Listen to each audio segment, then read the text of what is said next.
Bonjour à tous, bienvenue dans cette vidéo. Je vais continuer à vous présenter le contenu du manuel de sevrage des psychotropes. Alors je vais aborder le point du plan de sevrage en théorie. Il y a des questions à se poser avant de commencer un sevrage. Une des premières questions, c'est combien j'ai de molécules à sevrer. Ça veut dire combien je prends de médicaments psychiatriques. Est-ce que je prends un neuroleptique et puis un antidépresseur? Est-ce que je prends un antidépresseur, une benzodiazépine? Est-ce que je prends du lithium? Est-ce que je prends des stimulants? Voilà, il y a tous ces produits-là à répertorier, savoir quels sont les médicaments que vous prenez. Ensuite, la première étape est de s'informer sur ces produits. Savoir, d'abord vous listez les noms des produits que vous avez. Je prends du Lysanxia, je prends de la paroxétine, voilà, vous listez les produits, je prends de l'aldol, vous les listez. Et puis la première chose à faire, c'est de comprendre de quoi il s'agit, de quelles molécules sont contenues dans vos médicaments. Alors par exemple, si je prends de l'aldol, c'est le nom du médicament, ça s'appelle Aldol. Et puis dedans, il y a une molécule active, c'est celle-là qui fait l'effet qu'elle doit faire dans notre cerveau. Alors cette molécule s'appelle l'halopéridol. Donc là, on va sur internet chercher, on tape Aldol et puis molécule active pour trouver le nom de la molécule active. On fait ça pour, par exemple, si vous prenez du Deroxate, vous allez chercher Deroxate, molécule active, et puis vous allez trouver paroxétine. Comme ça, vous avez l'ensemble des médicaments que vous prenez, vous avez leurs noms commerciaux. Par exemple, il y a aussi Paxil, ça c'est le nom anglais. Et puis, ils ont chacun, sous ce nom commercial, il y a une molécule active et il vous faut trouver le nom de cette molécule active. Ensuite, autre point, une fois que vous avez trouvé le nom des molécules actives, il faut savoir à quelle classe elles appartiennent. Alors, vous avez tout dans le manuel si vous voulez chercher, sinon vous pouvez aussi chercher sur internet. Il va falloir savoir si vous prenez une benzodiazépine, si vous prenez un médicament, une molécule de la classe des benzodiazépines, ou une molécule de la classe des antidépresseurs, ou une molécule de la classe des neuroleptiques, ou une molécule de la classe des stimulants, ou une molécule de la classe des régulateurs de l'humeur. C'est important de savoir ça parce que ces molécules de classes différentes ne se sevrent pas de la même façon. Il y a des plans de sevrage différents pour ces molécules parce qu'elles n'ont pas les mêmes modes d'action. Elles agissent déjà sur d'autres systèmes de neurotransmission, des systèmes de neurotransmission différents. Par exemple, les antidépresseurs, ISRS agissent sur la sérotonine, alors que les benzodiazépines agissent sur le système GABAergique, sur le neurotransmetteur GABA.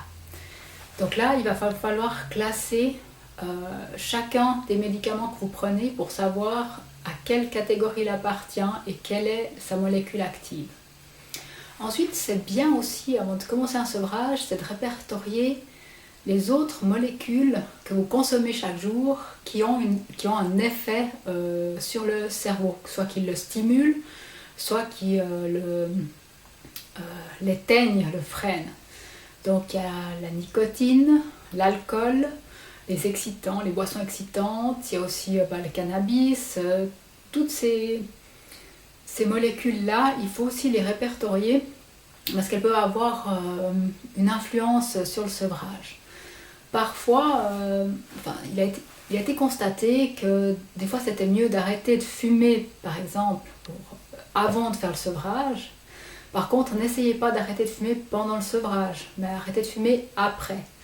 Vu que la nicotine a un effet sur le cerveau, on va essayer de maintenir stable la prise de nicotine. Alors, pendant le sevrage, on essaie de maintenir stable la prise de nicotine.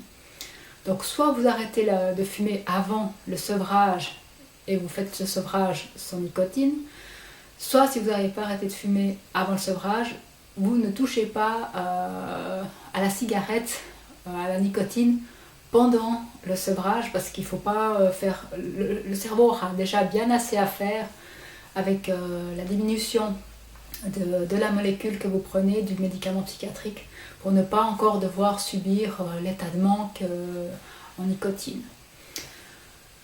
Autre point. Maintenant que vous avez fait la liste de l'ensemble des médicaments que vous prenez, il va falloir déterminer ce que vous voulez en faire. Est-ce que vous voulez l'arrêter complètement, en gérer la consommation? Est-ce que vous avez plusieurs substances à arrêter? Donc c'est des questions à se poser avant. Savoir ce qu'on veut faire avec nos médicaments psychiatriques, avec ces médicaments psychoactifs. Est-ce qu'on veut en réguler simplement la consommation, en diminuer un peu ou l'arrêter totalement? Est-ce que si on prend 3 médicaments, est-ce qu'on veut les arrêter les 3? Dans ce cas-là, attention, attention, ne jamais arrêter les 3 en même temps. Pas de faire, on fait un sevrage l'un après l'autre. On doit être en sevrage que d'une molécule à la fois. Donc généralement, si on prend plusieurs médicaments, si on prend un antidépresseur et une benzodiazépine, on arrête d'abord l'antidépresseur après la benzodiazépine ou vice-versa, selon votre sentiment. Il y en a des qui préfèrent arrêter la benzodiazépine avant l'antidépresseur. Ça, c'est aussi quelque chose, c'est une question qu'il faut vous poser, c'est de savoir dans quel ordre vous voulez gérer l'arrêt ou la diminution de la prise de ces produits. Voilà, donc première chose à faire quand on veut commencer un sevrage, c'est répertorier les médicaments psychiatriques qu'on prend, ainsi que les substances qui ont un effet sur le cerveau, comme l'alcool, la nicotine, le cannabis, les sodas excitants, les boissons énergisantes. Voilà, vous répertoriez ça. Deuxième point, déterminer à quelle classe appartient le médicament psychiatrique que vous prenez ou les médicaments psychiatriques que vous prenez. Est-ce qu'il s'agit d'un antidépresseur, d'une benzodiazépine, d'un régulateur de l'humeur, d'un neuroleptique ou un stimulant? Là, il vous faut trouver la catégorie à laquelle il appartient.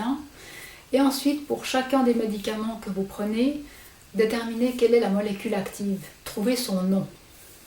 Une fois que vous avez tout ça, une fois que vous avez les noms des molécules actives, l'étape suivante est de trouver des informations sur ces produits concernant leur durée de demi-vie d'élimination. Ça, c'est aussi important à trouver pour savoir, en fait, la demi-vie d'élimination nous permet de savoir combien de temps, d'approximer combien de temps la molécule fait effet dans le corps. Donc, trouvez la durée de la demi-vie de votre médicament, de vos médicaments. Pour ça, vous tapez simplement sur Internet le nom de la molécule active et demi-vie à côté. Normalement, vous devez trouver. Sinon, vous pouvez chercher en France dans le vidal.fr ou en Suisse dans le compendium.ch. Ou bien demander à votre médecin ou à un pharmacien de vous aider à trouver ces informations. Donc voilà, la première étape avant de commencer un sevrage, c'est vraiment de répertorier les produits que vous prenez et de vous poser la question de savoir si vous voulez simplement en gérer la consommation, en réguler la consommation, si vous voulez en diminuer la consommation, si vous voulez arrêter un produit mais pas les autres, et puis si vous voulez arrêter plusieurs produits, déterminer l'ordre dans lequel vous allez arrêter, parce qu'il faudra faire un sevrage après l'autre.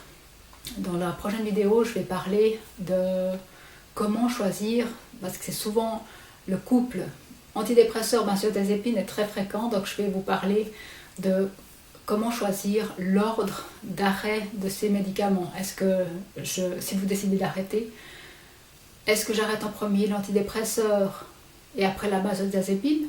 Ou est-ce que c'est mieux que j'arrête d'abord la benzodiazépine après l'antidépresseur? Ou si je prends encore un neuroleptique, est-ce que c'est mieux que j'arrête le neuroleptique, l'antidépresseur et ensuite la benzodiazépine? Donc là, c'est des questions à se poser. Je vous retrouve dans la prochaine vidéo pour y répondre. Merci beaucoup.